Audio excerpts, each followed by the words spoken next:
Hey Brickmaniacs, welcome back to another Friday Sit Rep. This week we have 2 new pre-orders and 2 new releases, both for Vietnam bricks. So let's dive in, take a closer look.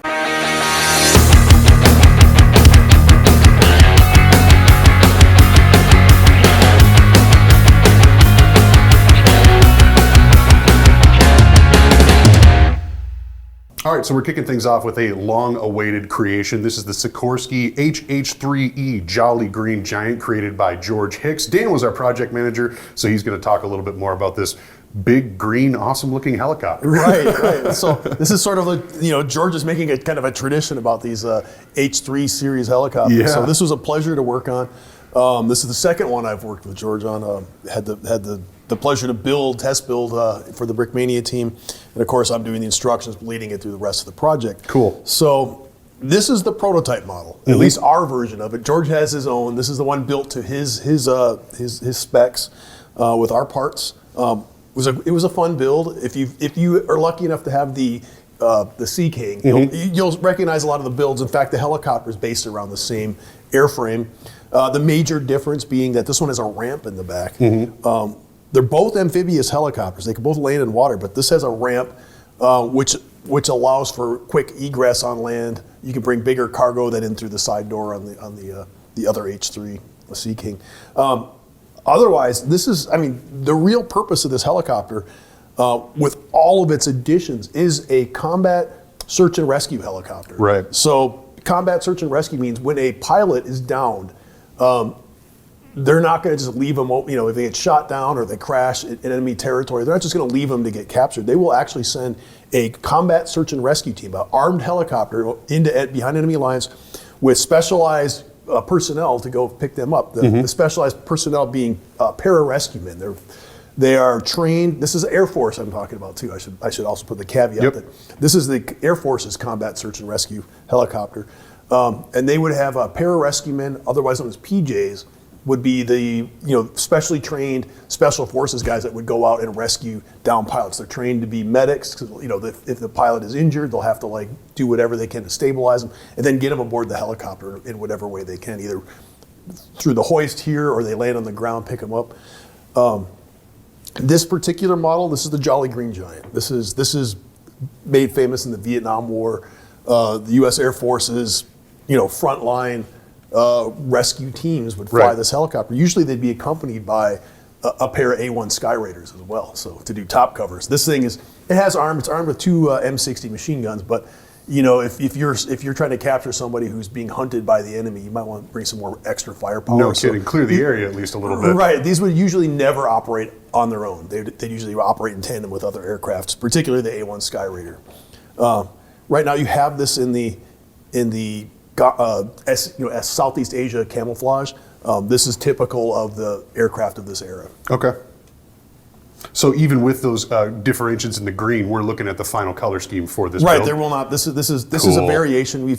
There's a couple of gray pieces in here that are substituted. We just don't have the right colors. Whatever you see that's like dark gray, it's not supposed to be dark gray. It's just all we have. Yep. So until the actual production version is together, we're ordering the parts, but check out those renders online if you want to see the comparisons between this prototype build and there's just a few parts and the projected final.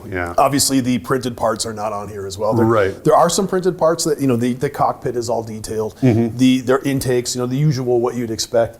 I did have a sticker on each side for the insignia. That's it. There's 2 stickers in the whole kit. Otherwise it's all printed. Crew of 5, I want to say. Crew of 5 is 4 airmen. 4 crewmen that would be your pilot, co-pilot, crew chief, and then a gunner.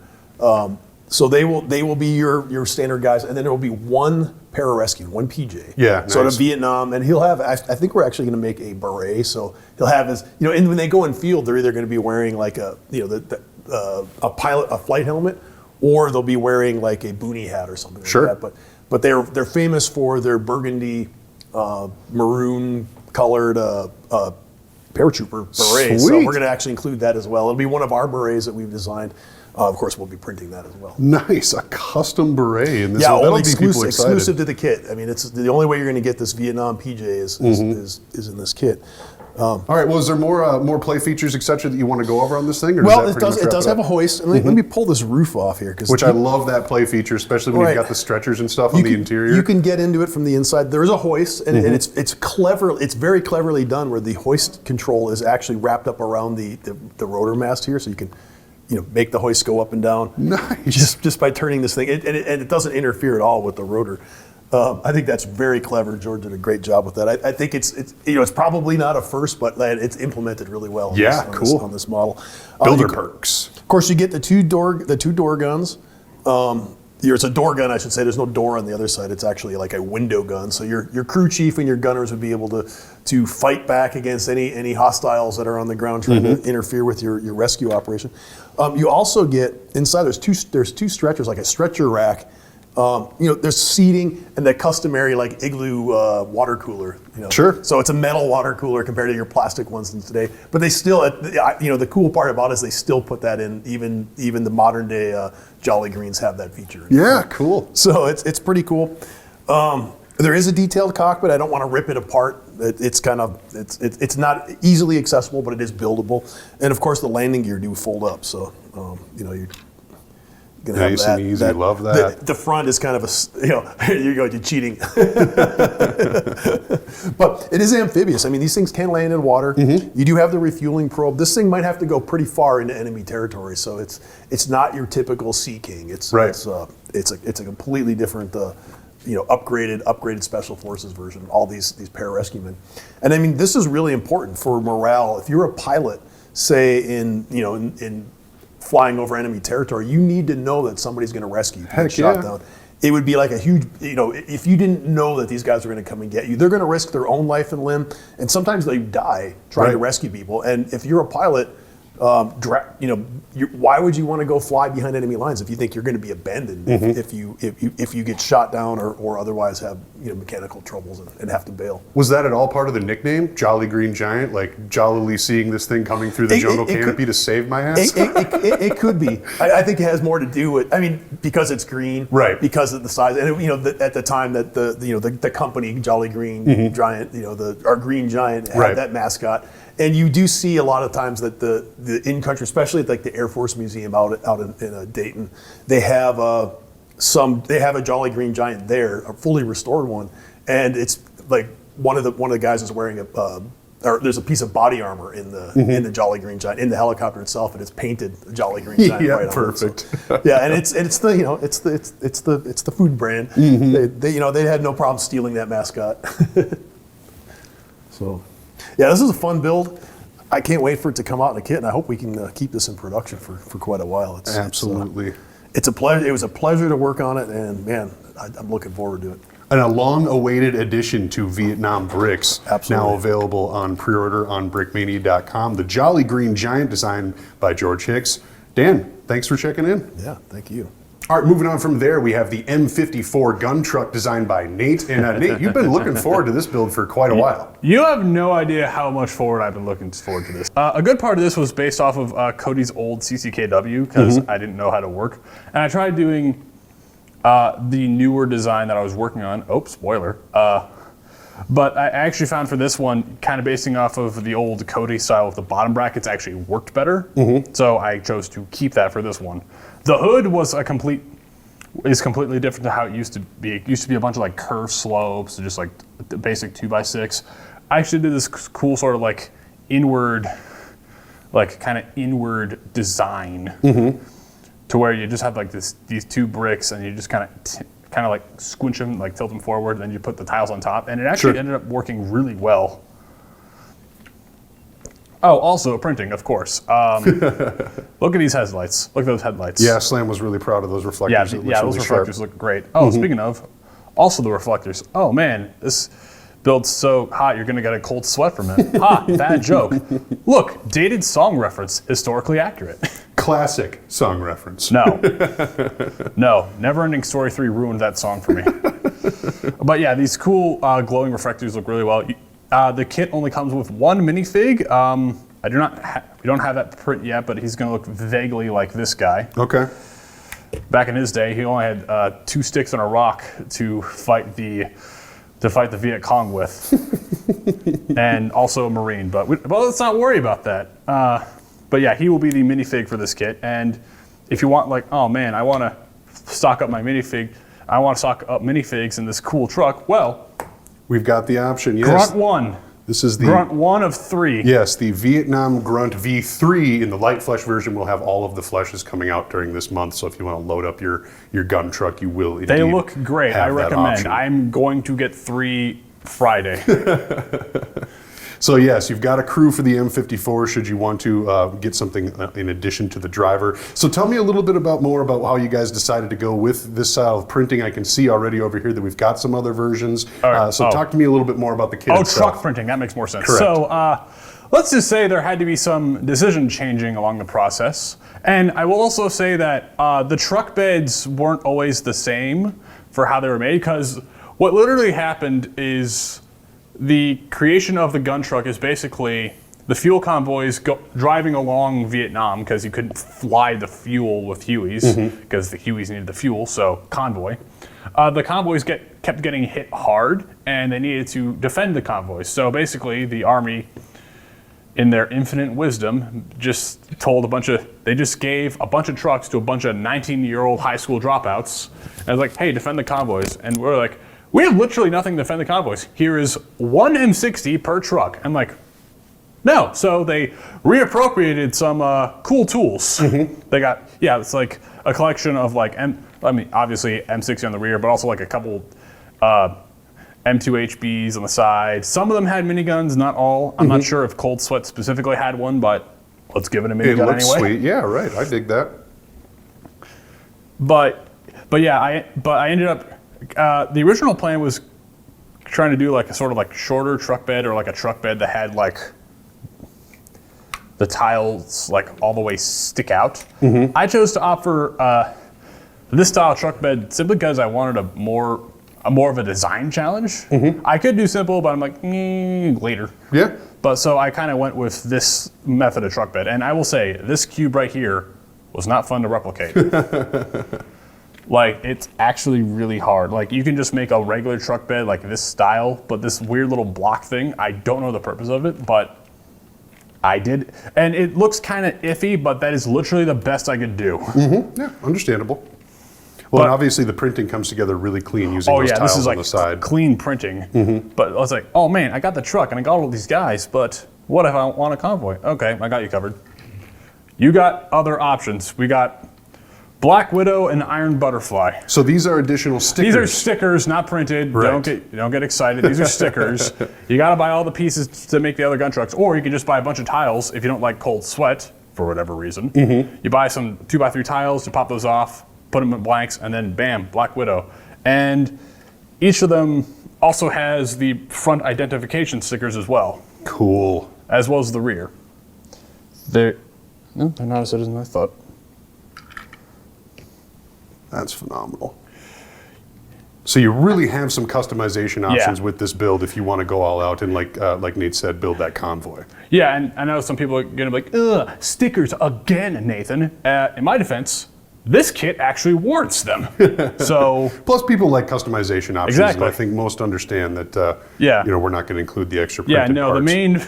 The main logo will be printed absolutely, yes. But feel free to deck them out however you want.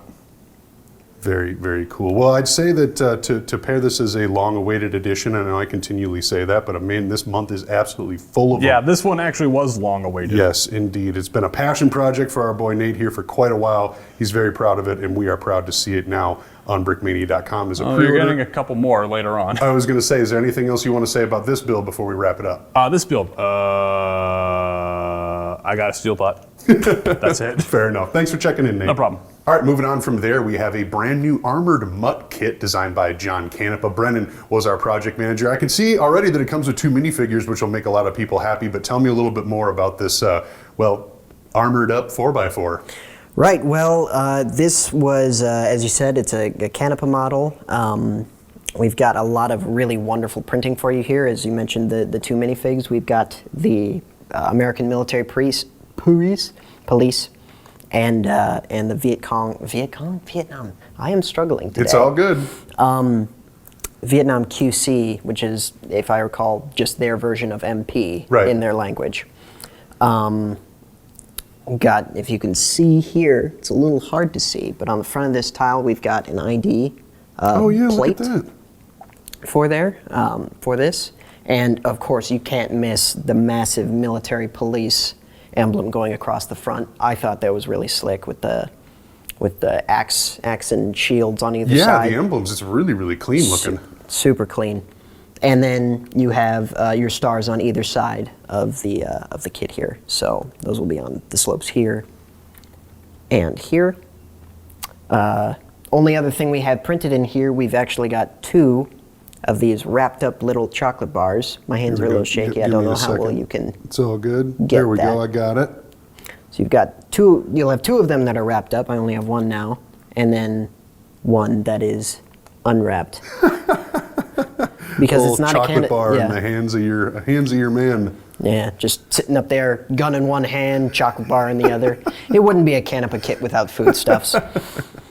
Gotta love those extra printed details. You know, it really does help with the mock potential of the build too, because obviously this is already one of those kits that is going to stand out in a mock, 1, because of that big white stripe, but 2, just because it doesn't really look like a commonplace convoy vehicle. Exactly. And so it will jump out. And so if you've got some extra greebles in there, I mean, heck, 2 minifigures, some printed elements, and a build, you're close to being just some terrain away from a mock right now. Seriously, I mean, this thing, it's as you said, it's kind of unconventional. You don't have like the low profile of a small Jeep, but it's that size, and it's got the high profile, but it's not a truck. Right. So, you know, it's kind of this nice in-between with a bunch of little features, such as we've got this lovely antenna that's meant to fold if you like. Cool. As well as a machine gun turret that can also kind of be tucked in there if you don't want to scare people, which I tend to not want to scare people.